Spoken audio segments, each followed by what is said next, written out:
Livro do profeta Daniel, capítulo 2, do versículo 19 ao 23. Hoje eu quero falar sobre o Deus que muda épocas e estações. Daniel 2, do 19 ao 23. Daniel, capítulo 2, do 19 ao 23.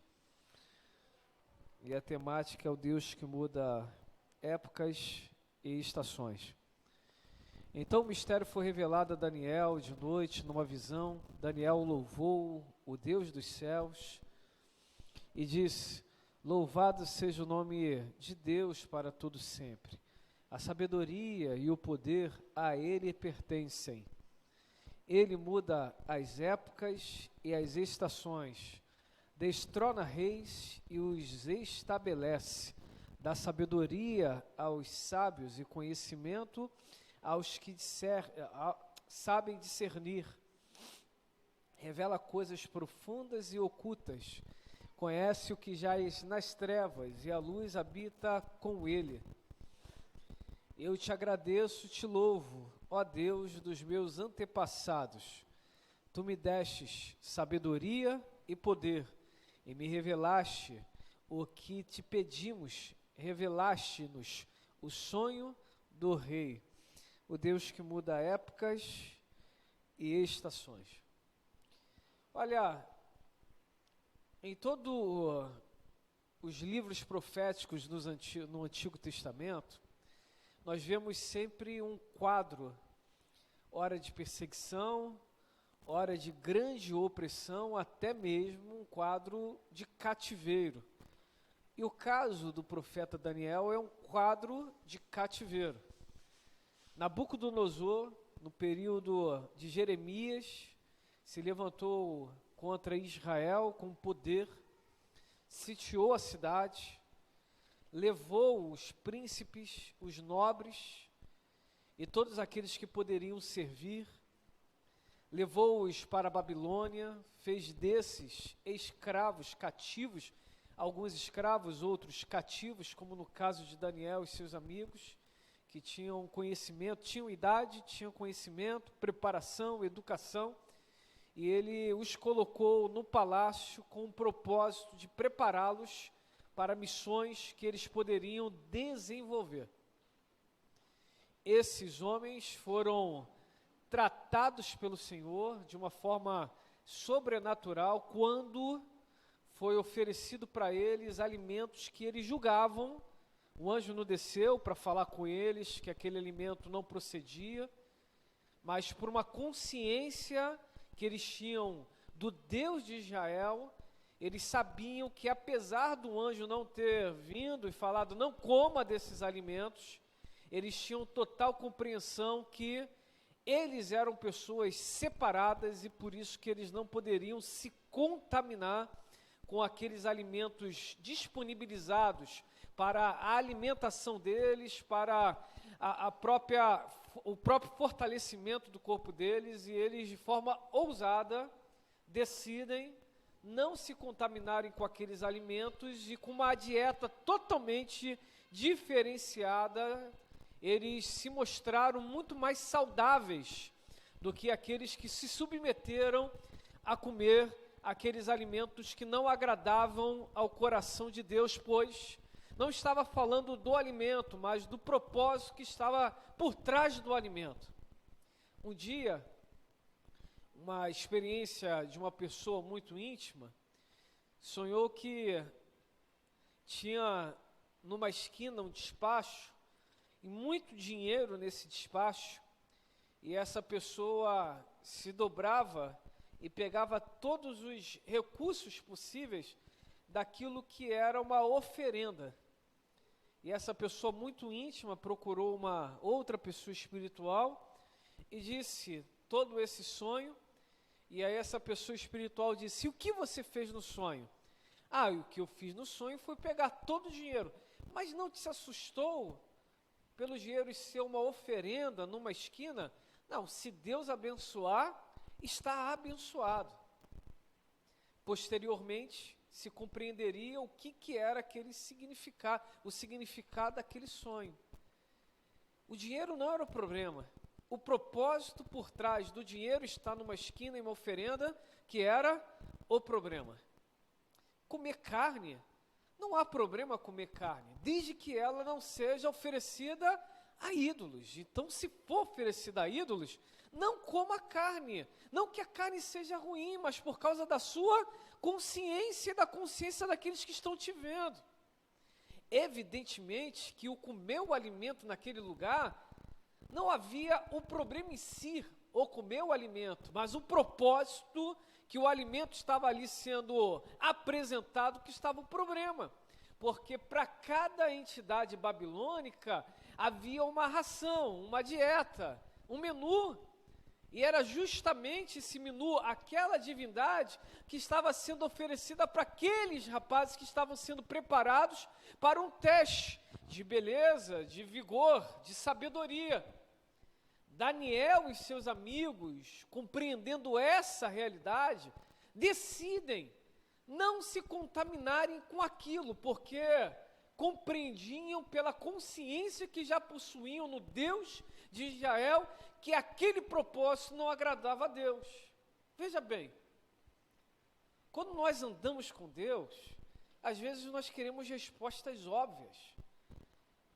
Senhor, é de Ti isso que eu estou fazendo? Olha quanto à consciência do Evangelho. Olha quanto aos exemplos históricos.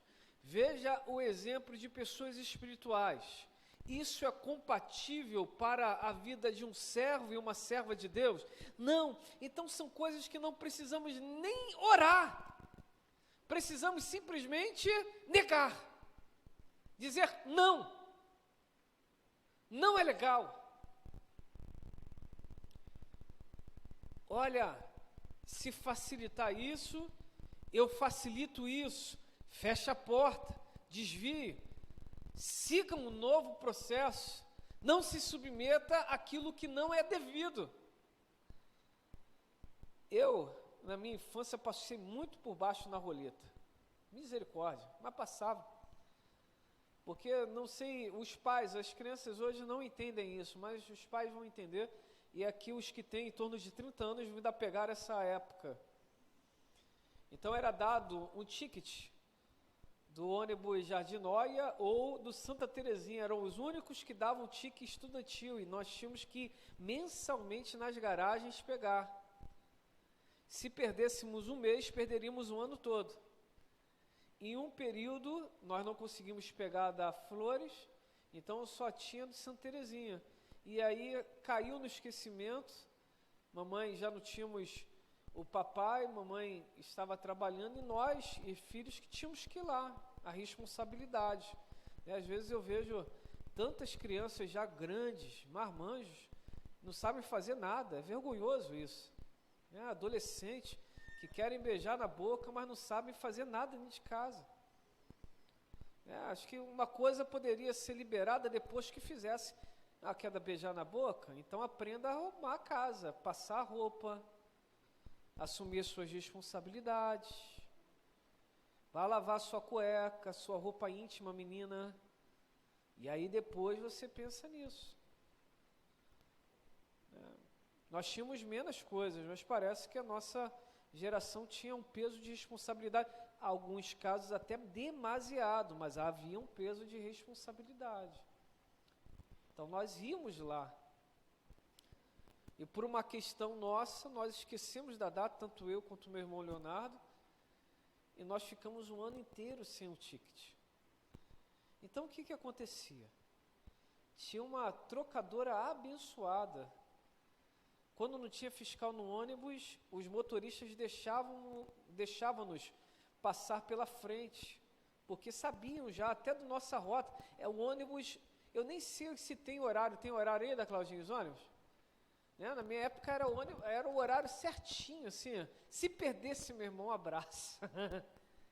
E tínhamos que estar ali, então era comum, eles já sabiam até onde parar. E quando ele não nos via no ponto, incrível que pareça, ele ia bem devagar, e ia olhando mais ou menos da rua onde nós víamos, e vamos nós descendo o morro correndo, falando, peraí, pelo amor de Deus, que sabíamos que ia dar problema. Então, quando podíamos passar pela frente, deixava passar pela frente, mas quando não, ela falava, fica aí.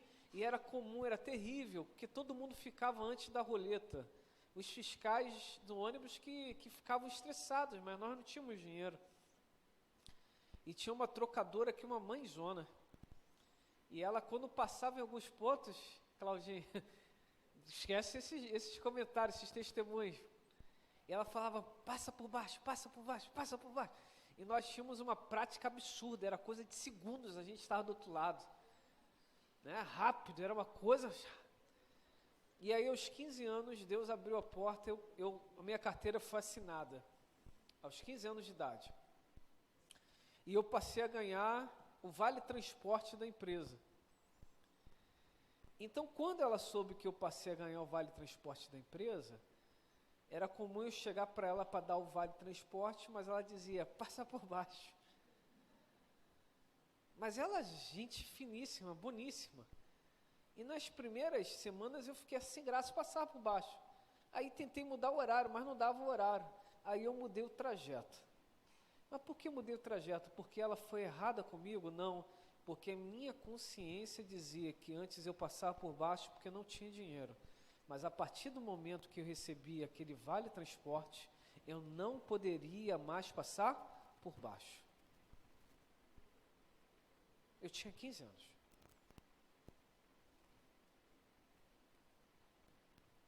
Entenda bem, meus irmãos. Essa palavra, esse testemunho, não me colocando em pedestal, não. Muitos outros erros cometi nessa caminhada. O que a moral da história é, enquanto não pode, às vezes pode até ser permitido. Mas uma vez que pôde, feche as possibilidades de acusação do inimigo contra a sua vida. Feche. Feche as torneiras. Se posicione. Mas eu vou orar para ver se é essa a vontade de Deus. É evidente que a vontade de Deus é que você tenha uma vida digna. Diante de Deus, dos seres espirituais e dos homens.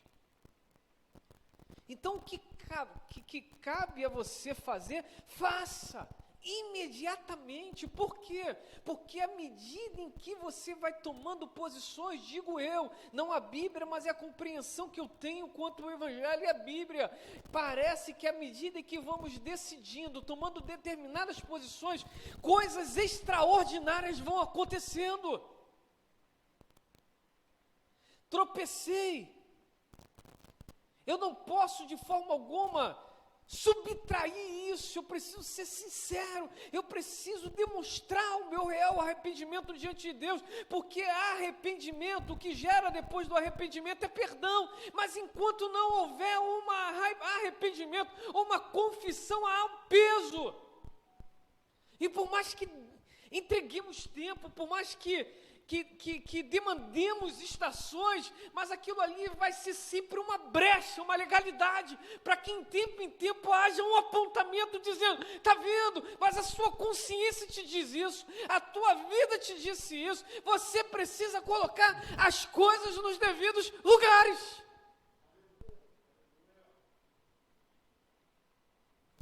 Não existe meio termo para algumas questões. Eu acredito, sou um dos que acreditam que movimentos naturais abrem processos espirituais contra as nossas, ou a favor de nossas vidas, ou contra as nossas vidas. Estavam ali ambos, decididos em não comer. E por isso, depois de um período de teste, eles foram encontrados melhor em aparência, ou melhores em aparência do que os demais, assim como em sabedoria e conhecimento. E eles receberam promoção. Eles foram contados com pessoas que de fato tinham um destaque naquela sociedade da Babilônia. Mas um belo dia, esse homem, chamado Nabucodonosor, teve um sonho. E nesse sonho, esse homem, de tão atribulado que ficou, se reuniu com todos os magos, os feiticeiros, os místicos da época, e pediu não apenas a interpretação do sonho, mas pediu o sonho.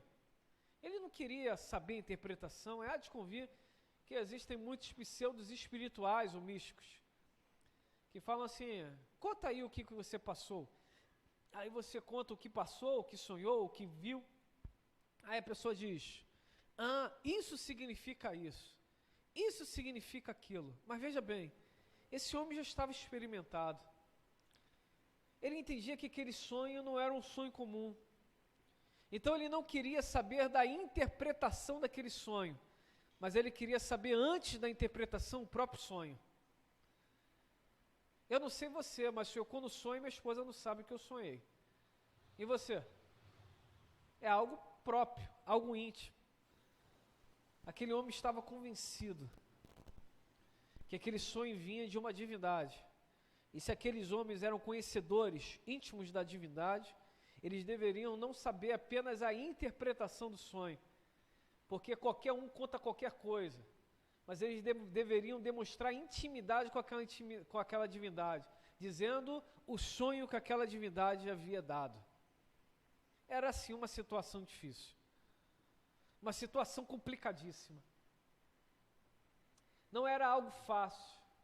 Veja bem, primeiro o banquete, agora essa situação de vida ou morte, um sonho. Há de convir que parece que na nossa caminhada cristã, a cada fase que nós vamos trilhando, a cada etapa que vamos vencendo, a cada degrau que vamos subindo, o que nos espera são desafios ainda maiores. Se engana aquele que acha que depois de uma grande vitória haverá uma tranquilidade permanente. Nós até queremos isso, até buscamos isso, mas nós precisamos estar sempre alertas, porque a qualquer momento pode vir uma outra prova, e precisaremos estar naquela mesma ligação, precisaremos estar naquela mesma confiança, precisaremos estar naquela mesma posição, sabendo que assim como Deus foi conosco na primeira etapa, Ele pode sim ser conosco na segunda etapa, mas nós não deveremos esmorecer diante daquelas circunstâncias.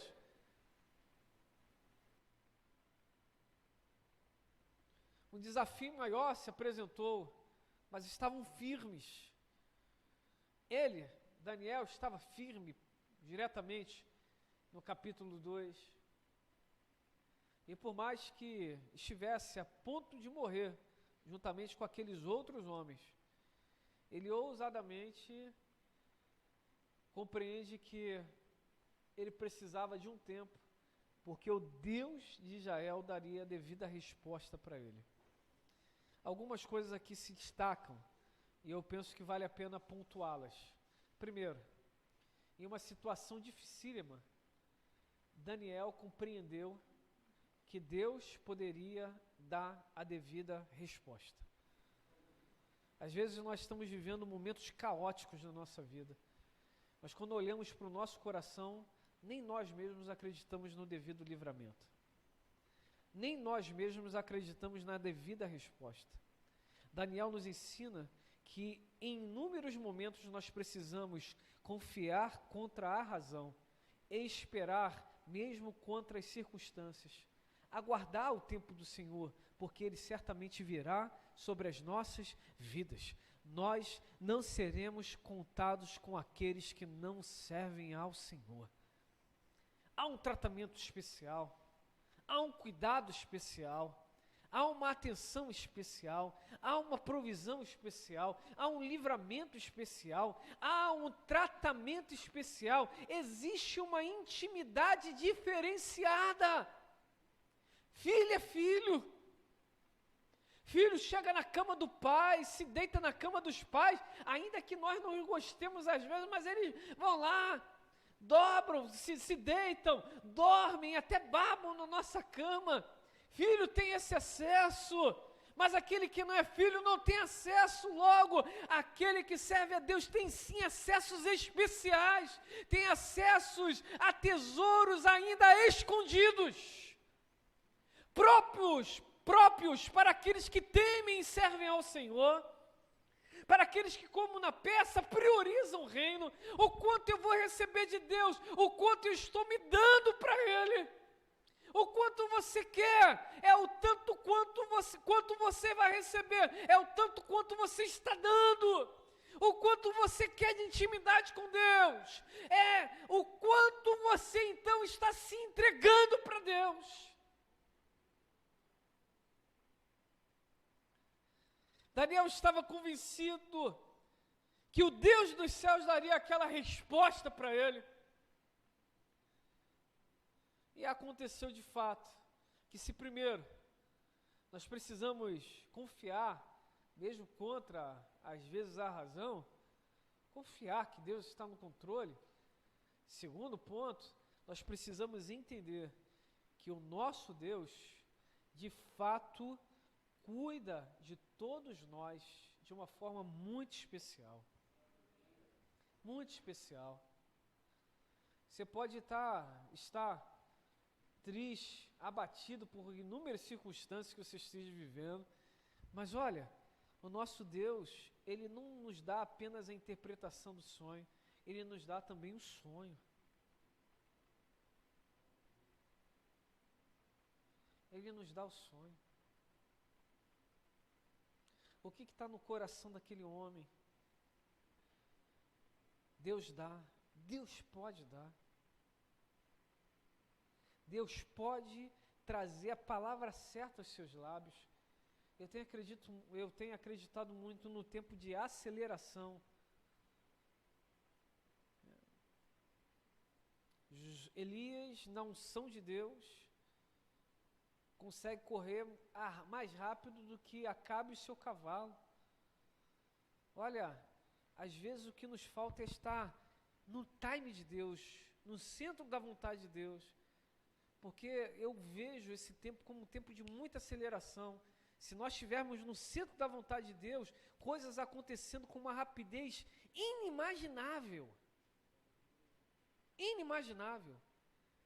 Ao ponto das pessoas falarem, isso não é comum. É de fato, não é comum, porque é sobrenatural. É voar com as asas dos anjos. É correr na unção do Senhor. É discernir coisas que os homens comuns não conseguem discernir. É olhar e enxergar oportunidades que ninguém está enxergando. Só podemos viver isso no centro da vontade de Deus. No centro da vontade de Deus, podemos receber o sonho que aquele todo-poderoso da época havia recebido, e isso criar um ambiente necessário para mais uma promoção. Precisamos nos alinhar com essa vontade extraordinária de Deus, essa vontade bendita, perfeita, agradável, boa. Porque se nós nos alinharmos com essa vontade, nós receberemos chaves que mudarão histórias, mudarão estações, mudarão de fato épocas. Receberemos chaves que abrirão portas extraordinárias.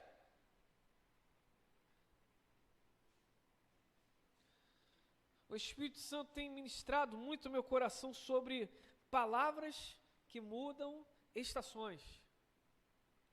E às vezes eu vou para determinadas reuniões e eu falo, Senhor, me dá a palavra certa, porque palavras mudam o mundo. Me dá a palavra certa, me dá a palavra certa. Senhor, me dá a palavra certa, me dá a palavra certa, me dá a palavra certa. Não é o muito falar, é a palavra certa. Eu preciso da palavra certa. Não é um belo discurso, é a palavra certa. Não é a grande cultura, é a palavra certa. Me dá a palavra certa, porque se o Senhor der a palavra certa, coisas podem mudar da noite para o dia. Me dá a palavra certa. É olhar para as circunstâncias e falar, Senhor, me dá a palavra certa. É olhar para o seu empregador e falar, me dá a palavra certa. É olhar para o seu cliente e falar, me dá a palavra certa. Me dá a palavra certa. É conseguir compreender que um peixe pode pagar toda a sua dívida. Senhor, me dá a palavra certa, nem que seja sim, Senhor. É para lançar a rede de novo? Sim, Senhor, vou lançar a rede. Às vezes nós limitamos demais a ação de Deus em nossas vidas, mas eu nem sei o sonho, Deus não vai fazer isso, claro que faz, Ele é especialista em fazer aquilo que nós nunca vimos, coisas inéditas,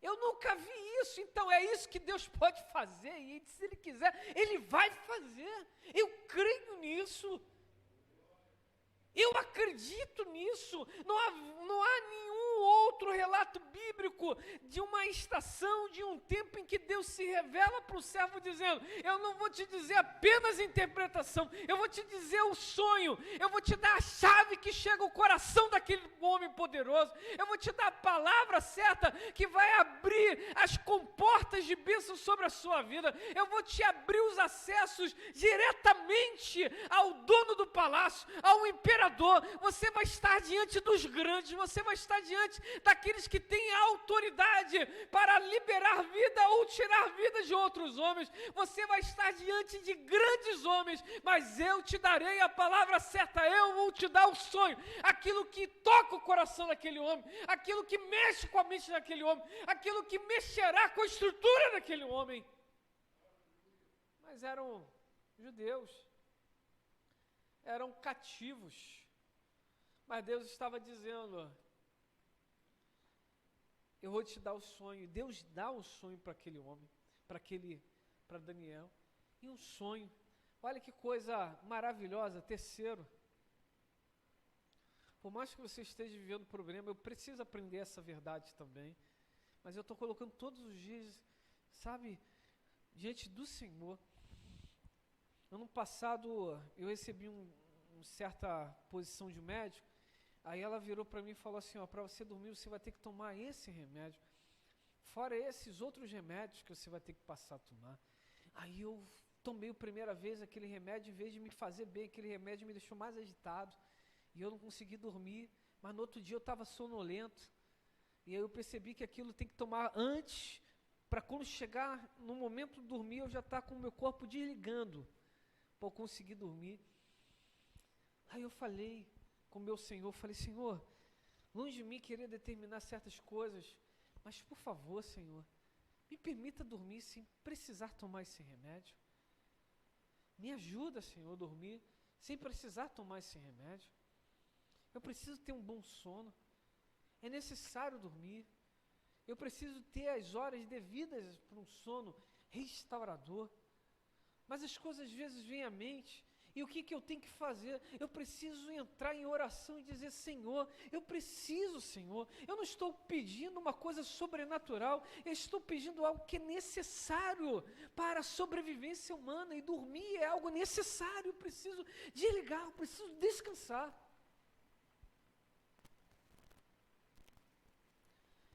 Até hoje eu resisto a tomar esse remédio, e pela graça de Deus eu tenho dormido. Entenda bem, meus irmãos, nos momentos mais caóticos, assim como Jacó, quando teve a visão, e aí, deitado sobre uma pedra, disse, Betel, casa de Deus, nós precisamos nos momentos mais caóticos da nossa vida, de nossas respectivas vidas, nos aquietarmos e confiarmos que a resposta virá na hora certa. Tem coisas que nós não procuramos e tem coisas que nós vacilamos, mas se não procuramos ou se vacilamos, e aí, o que vai adiantar eu passar a noite em claro?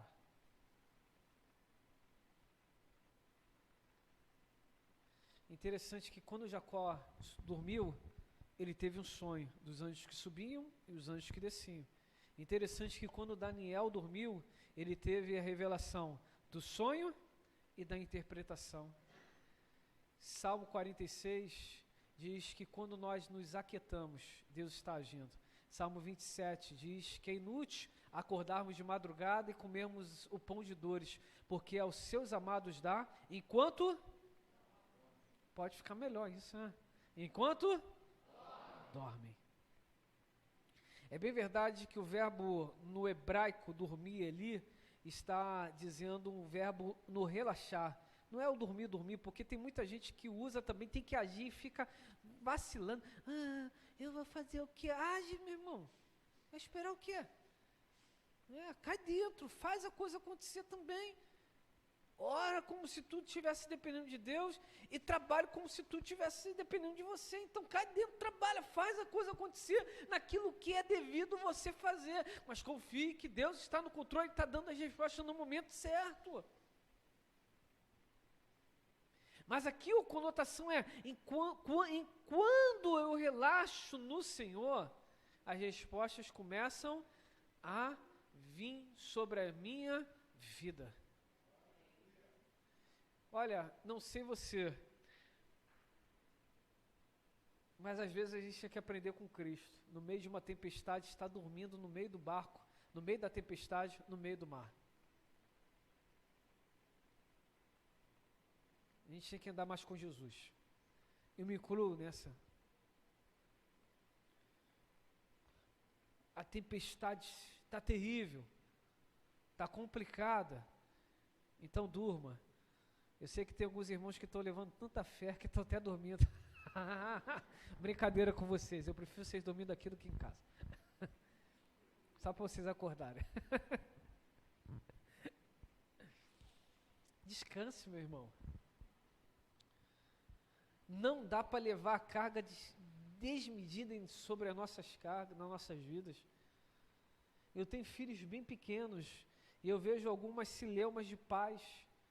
E eu oro sobre meus filhos, espero que eles nunca me incluam em determinadas situações que me façam perder, sabe, momentos especiais da minha vida. Mas eu preciso aprender de agora que tem coisas que vão ser decisões deles. E eu vou ter que aprender a confiar em Deus e a descansar. Questões de cônjuge. Olha, Deus faz. Deus quer fazer, mas a pessoa que não quer nada. E a gente às vezes tem que compreender isso, que às vezes a pessoa não quer nada com a hora do Brasil. Não, eu creio que vai haver uma restauração. Se você crê, continue nessa fé e vai na frente, meu irmão. Eu também creio e vai acontecer, mas não coloque um peso desmedido em Deus, que não depende de Deus. Deus quer que todos vivam bem, mas às vezes as pessoas complicam a vida, não só de si mesmo, mas a vida dos outros. E o que a gente faz contra essa? Você tem a escolha de continuar amando incondicionalmente para que o seu amor, quem sabe, pregue a realidade para o cônjuge, ou você tem a escolha de dizer, eu não consigo mais, porque pode ser que um não seja o ponto necessário para uma mudança radical no outro, porque tem pessoas que só mudam depois que perdem. Aí toma uma posição e fala, eu até quero, mas também não quero mais, acabou. Às vezes precisamos acordar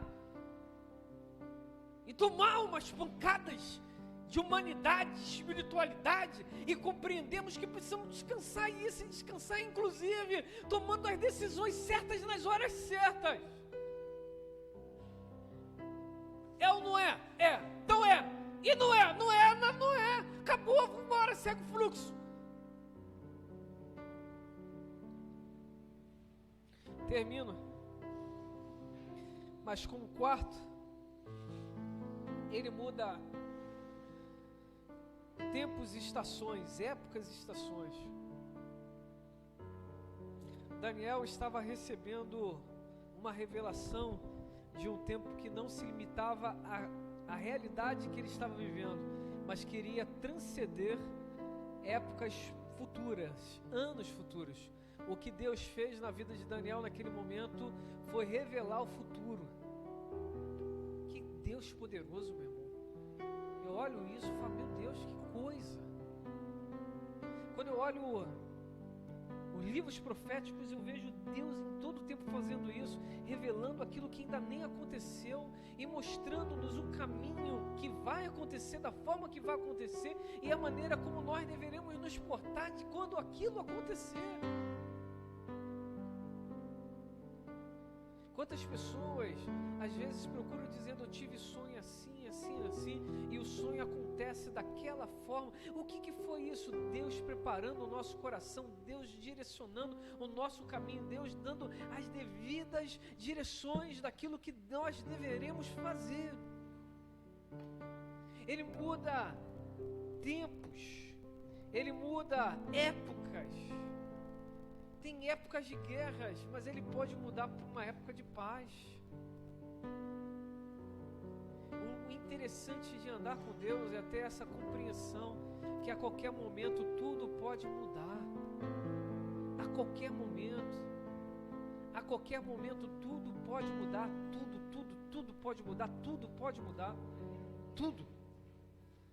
Mas Ele vai mudar toda a realidade humana, da sociedade, se estiver dentro do propósito dele. Acredite, Ele muda. Deus tem o controle do mundo nas mãos dele. Ele muda sim, Ele estabelece reis, Ele tira reis, Ele eleva aquele que está abatido, aquele que está humilde, e Ele abate aquele que está se exaltando. Entenda bem, Deus muda as épocas, Deus muda sim os tempos.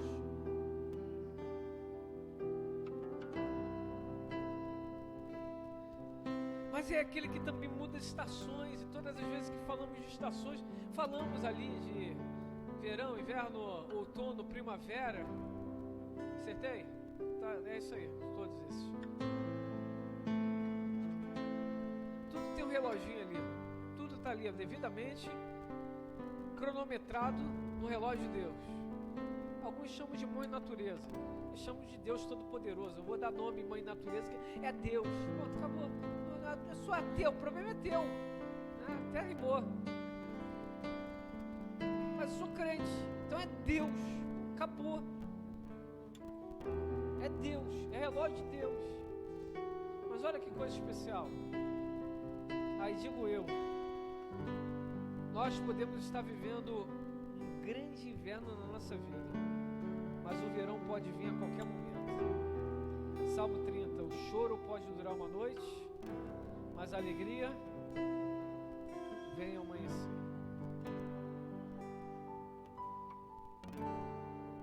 À medida que Daniel ia se entregando ao Senhor, novas estações de intimidade iam se abrindo para ele, de conhecimento do Deus Todo-Poderoso, e promoções diante dos homens também acontecendo.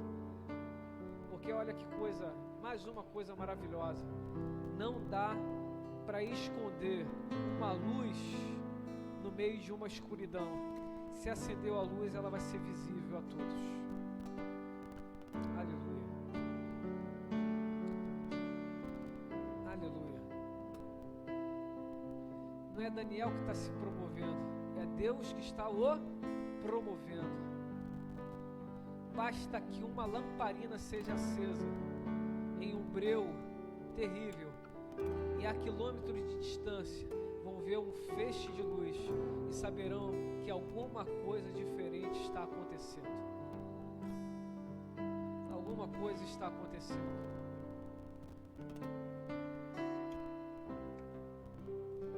Alguma coisa está acontecendo. Porque a vereda do justo é como a luz da aurora. Aleluia. É como a luz da aurora. Vai raiando até ser dia, raiando até ser dia. Mas eu que o promovi, não. Deus que o promoveu. Até ser dia perfeito. E o dia perfeito todos vêm, todos enxergam. Mas com propósito.